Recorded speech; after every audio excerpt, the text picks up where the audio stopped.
Hello friends, welcome back to my new blog. আর আমি আজকে সকালে এসেছি আমার বাপের বাড়িতে।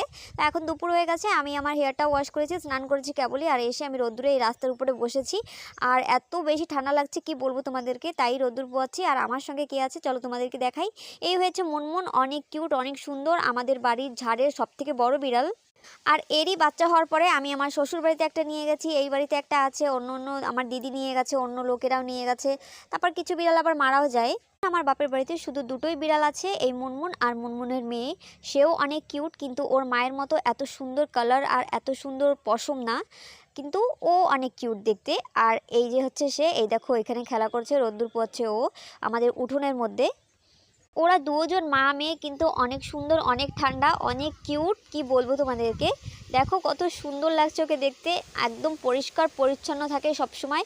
মনে হয় আমি চান করিয়েছি, কিন্তু না, বিশ্বাস করো ওদেরকে কোনোদিন আমি চান করাইনি। ওরা এমনি অনেক কিউট, চান করানোর দরকার হয় না। আর আমার মুনমুনের কিন্তু এই 6 বছর কমপ্লিট হয়ে গেছে। 6 বছর আগে ওকে আমরা একটা বাড়ি থেকে এনেছিলাম। আর দেখলে কেউ বলবেই না যে ওর এত বয়স হয়েছে। আর ও এর মধ্যে অনেকবার বাচ্চা দিয়েছে, এখনও তেমনই কিউট রয়েছে। দেখো কত সুন্দর। আর ওর গায়ের কালারটা যে কি কালার আমি তোমাদেরকে বলে বোঝাতে পারছি না, এত সুন্দর একটা কালার। কিন্তু ওর মেয়ে একটু আলাদা, কারণ ওর বাবা তো অন্যই ছিল হবে হয়তো। কিন্তু মুনমুন সত্যি ওর মতো আর একটা বাচ্চা কোনদিন হয়নি। যতগুলোই বাচ্চা হয়েছে সব অন্য অন্য রকম হয়েছে, মুনমুনের মতো একজনও হয়নি। আর এরই মধ্যে আমার মাকে দেখে মুনমুন হেঁটে চলে গেল উঠোনের দিকে। আর মা এখানে জামা কাপড় শুকো দিচ্ছে, আর এইখানে বসে আছে মুনমুনের মেয়ে। তারপর আমিও মুনমুনের পেছন পেছন চলে আসলাম।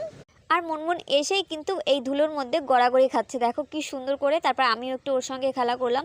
আর এই মুনমুন না আমার মায়ের সঙ্গে এখন থাকে, কারণ বিয়ের আগে আমার সঙ্গে বেশি একটা থাকতো, কিন্তু বিয়ের পরে অনেক বছর হয়ে গেছে, 3 বছর হয়ে গেছে, তো এখন মার সঙ্গেই থাকে।